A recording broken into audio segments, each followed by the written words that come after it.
Hey folks, Mel Vincent here, candidate for mayor in the May 10th St. John municipal election. Just getting ready to spend a few moments with you this evening to talk tonight about leadership and the impacts or ways and styles that I'd like to present to you.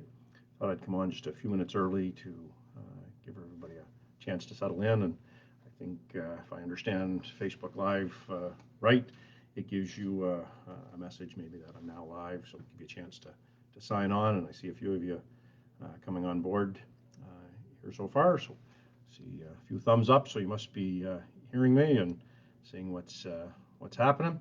One of the things that I struggle with, and maybe you can shoot in a few comments that you're here, is I don't get to see who's on with us, and that's something that, I mean, not that it really matters, but if I'm addressing somebody and I see my camera's picking up a bit of my overhead desk, so sorry about that.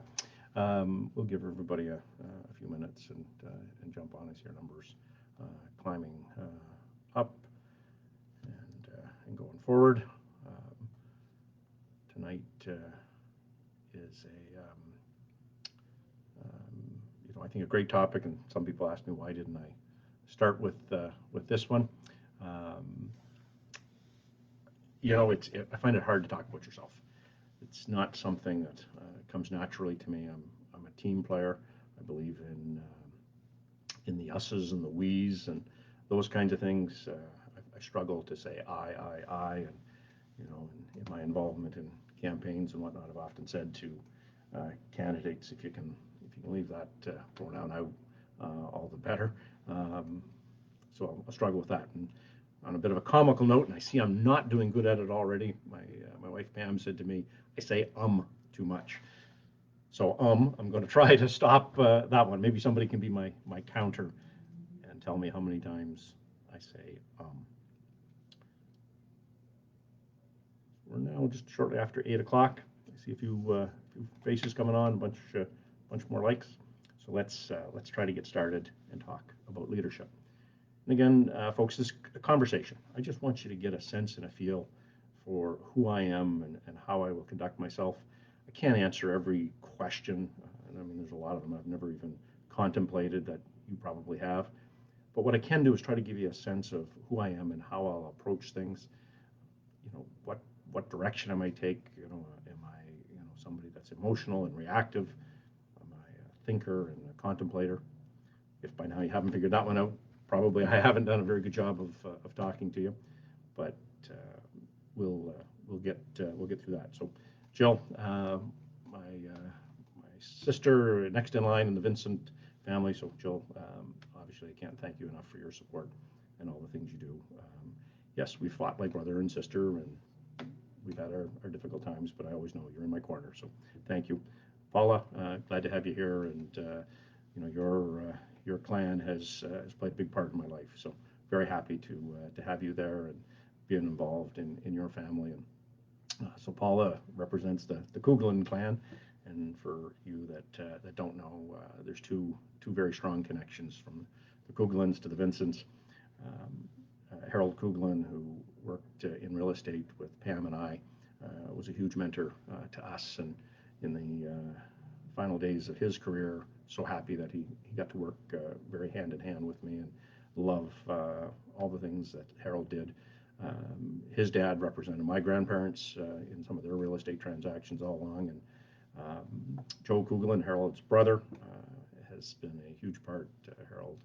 Joe and Dad served on council together, and I've had a chance to talk to Joe about my endeavors in this campaign, and so glad to have the Coughlins in my life. They're just solid folks and make everything so real.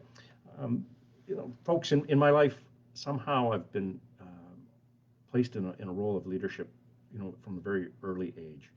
Big hockey guy, played a lot of hockey throughout my life, and I think the first time somebody has handed a role of leadership to me probably occurred when I was about 8 or 9 years old.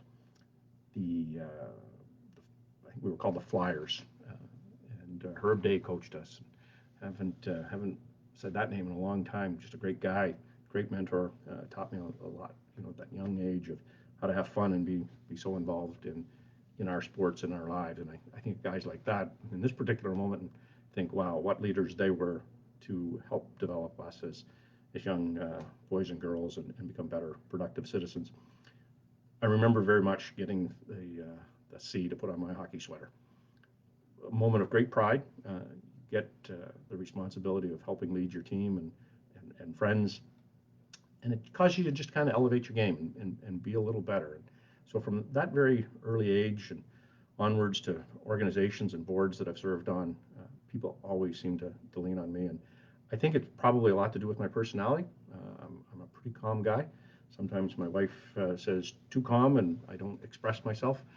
Not somebody that laughs. If you see a smile out of me, you probably got equivalent to a laugh out of everybody else. Not that I'm serious. Yeah, I am. But at the same point, I enjoy life. I have a lot of fun in everything I do. I'm passionate. I'm committed. But at the same point, it's just some part of me is pretty calm, cool, and collective. I thrive in pressure. In a hockey scenario of a shootout, I got to score to keep my team alive, or off we go. That's the time I want the puck. 3 balls, 2 strikes, bases loaded. You got to strike this guy out. Give me the ball. I want to be in that, and I do my best in those types of scenarios. So just a little background on my personality type and style. Most of my life, and I think probably just about the early age of high school, entrepreneurship entered into my psyche and who I was as a person. The Market Square complex had come on board, and my father played an instrumental role in that. I had the chips and pop carts out on the boardwalk, got involved and had other kids working for me. I've owned a number of different businesses. Our family was involved in different businesses, and through that you have to deal with a lot of different issues. It's sometimes very stressful. Boy, I can tell you when you're sitting at your desk late at night, payroll's the next day, and you're trying to figure out where the money's going to come from to meet those commitments.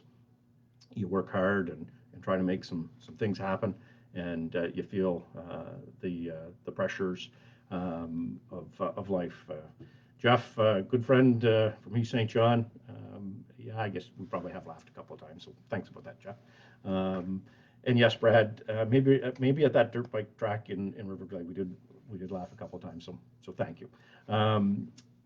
The life of a business person sometimes is lonely, and you have to figure out who you can rely on and who you can consult with and who will give you the good advice. And I said when I owned the Colebrook Esso on Ross Avenue and McAllister Drive for about 10 years. And when I was in that, at one point, somebody asked me what it was like to be in business for yourself. And my response was, it was probably the loneliest time of my life. Loved it, wouldn't change it at all. But what I mean when I say that, I felt like I was the only person looking out for me. The customer certainly had their needs and wants, and rightfully so. And I was so very thankful that they gave us the opportunity to do. But it was more the government paying your taxes. Nobody was trying to tell you what was a better way or a way you could save money, and that was some difficult times. The banks, security up the yin yang, and mortgage to the hilt. And remember when we were building it and we ran into some environmental problems and we're digging a hole, and I'm literally going, wow, if the next bucket load of dirt doesn't come out of the ground uncontaminated, I'm probably in a whole different spot. But with all that said, I still loved the job and loved the pressure that came with it to try to be better and try to look after the people in my care. In construction and real estate, often have to come up with solutions sometimes on the spur of the moment when it's so stressful for the clients that you serve. And in building, sometimes it's a real challenge. You can't think of all the angles and all the options that are there, but now here's a critical juncture, and you've got to decide. So I've been able to find solutions, be creative, seek the advice of others, and be able to act as we go forward. I'm a deep thinker. Truly, if you haven't figured that out about me, I've really missed a main point, and but I'm also decisive. So once I've been able to go through something and rationalize it, and figure out what steps and direction I should go, you'll find I become very decisive very quickly. And if you find me decisive fast, then I've already thought about it. And as a thinker, that's something thinkers are guilty of, is thinking too much, and contemplating things that, why are you doing that? I do my best to try not to respond to anything with emotion. I will try to step back and do that countdown, and make decisions that are based on as little emotion as possible. Hi, John, brother-in-law. Great to have you on here. Melissa, thank you. Really appreciate you that you jumping on board in those comments. And I often found in business it was trying to get the priorities right. What order did you get things done? And I think being a thinker, you can analyze and contemplate the various situations, and then come forward with the right steps to get the job done. I've always kind of lived by this expression in positions of leadership: know what I don't know.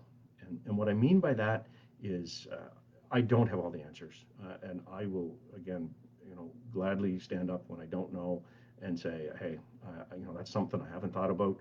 I need some time to think about it. What are your thoughts?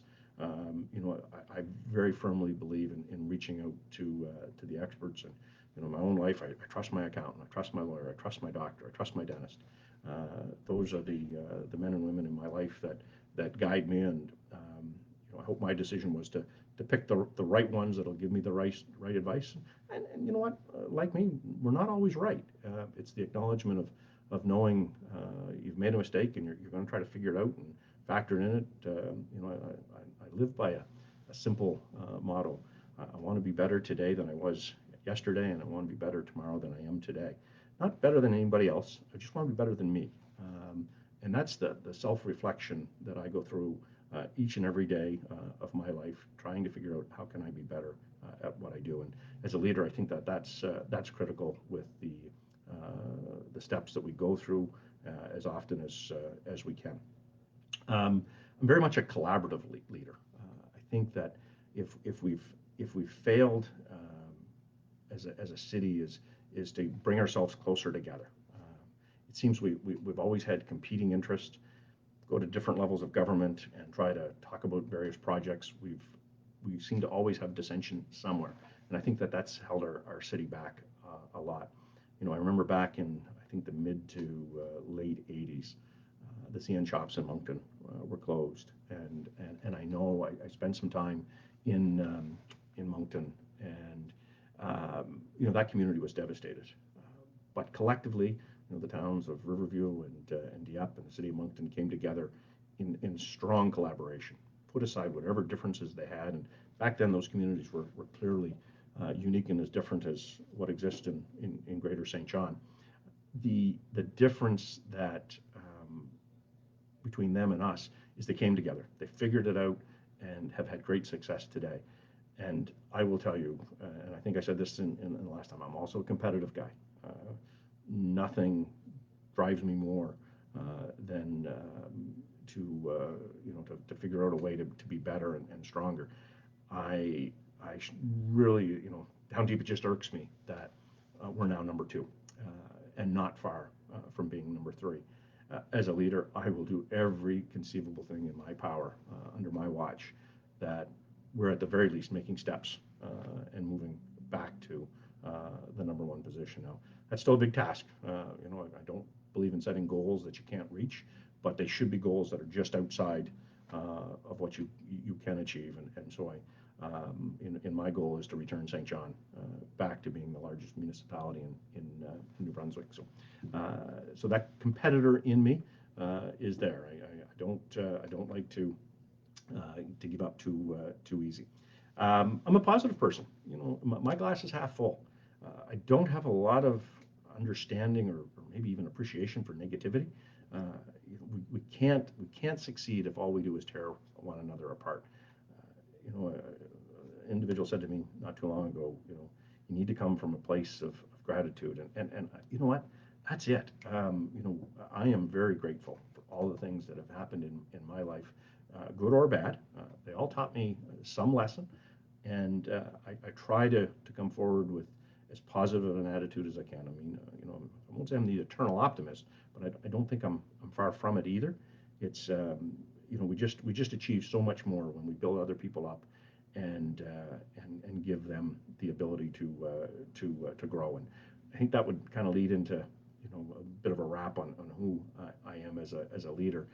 I'm an empower. I want to enable you as people in my care to make the decision. So when I look at city employees, particularly the frontline workers, I want them to be able to make the decisions that impact them on a daily job.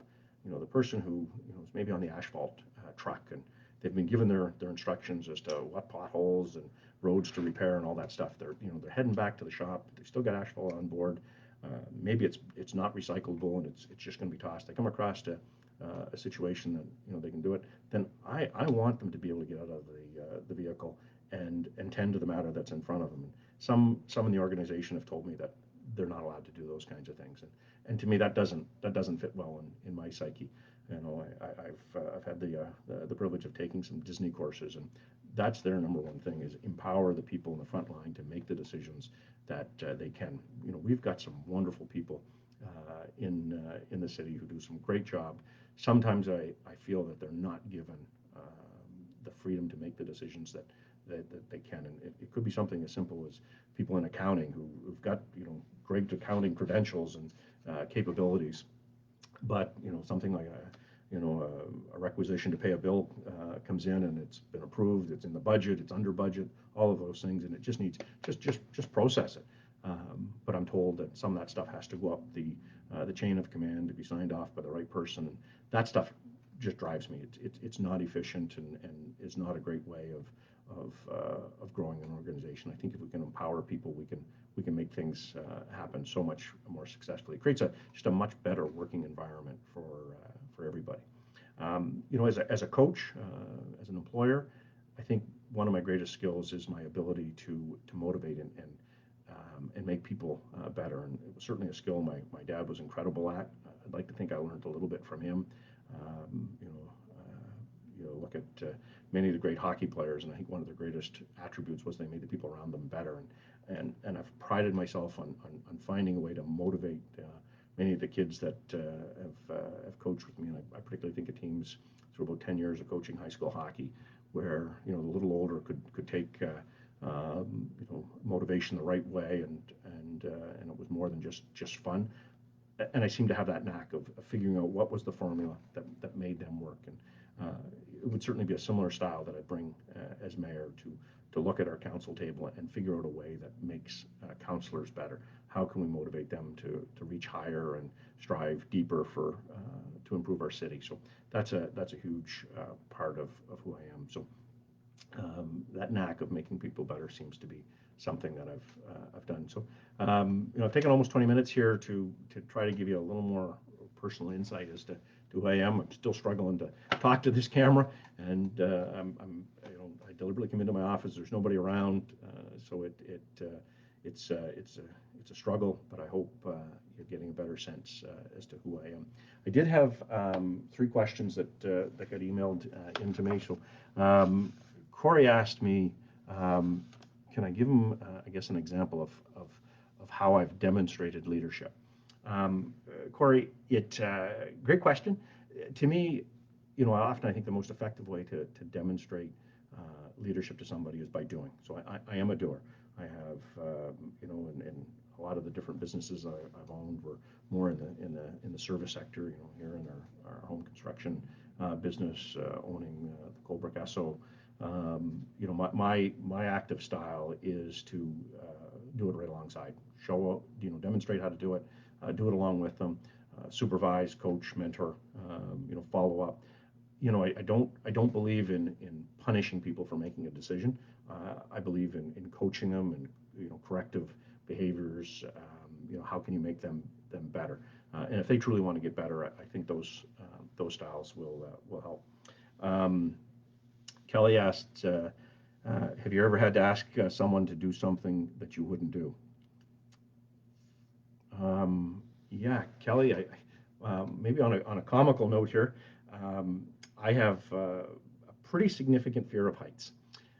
And I can think of an occasion where I needed to ask some employees to put something up, and it was beyond a height that I was comfortable in climbing, not a height that was really dangerous or outside of any normal protocols. But I remember asking a couple of kids to climb up a ladder, and I guess in one way I was a little embarrassed to say it, but I am no longer afraid to admit that I have a fear of heights. So if I need you to do something high, that's going to be it. So maybe not a great answer to you, but a little bit of an idea. Jackson. Oh, okay, little different question here, Jackson. But I think this is a bit of an important one, a very current topic. He asks, do I agree with the way that the council just decided on how the deputy mayor would be chosen? No, Jackson, I don't. I don't agree with this new process that council will pick the deputy mayor. I, I'm a believer that leaders should lead, and leaders, once elected, have a responsibility to lead people and make decisions that are within the parameters of their mandate. In this particular case, it's been a longstanding tradition in St. John that the councillor with the highest vote total was elected deputy mayor. Now, that tradition occurred back prior to the ward system, when all councillors were elected at large.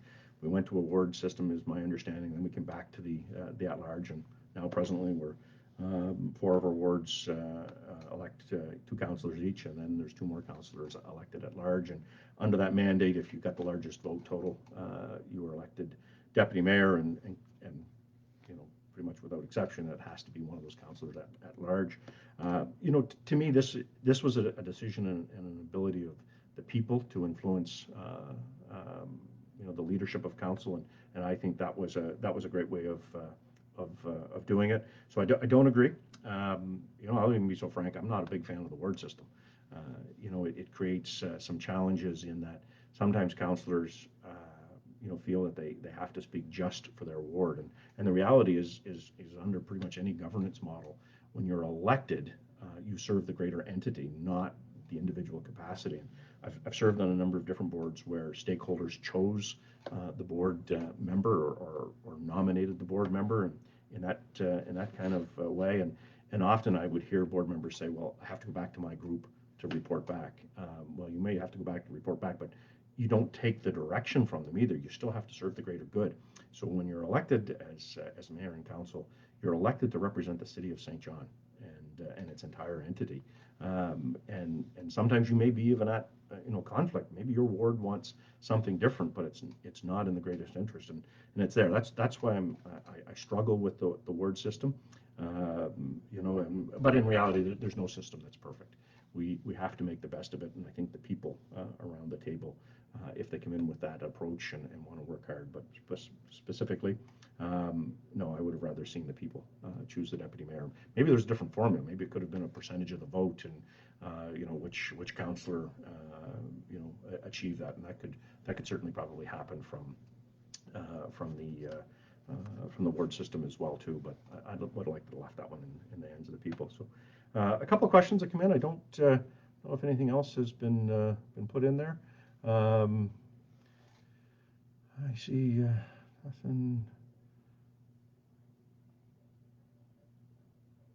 I may have some tall councillors at the table who can help with that.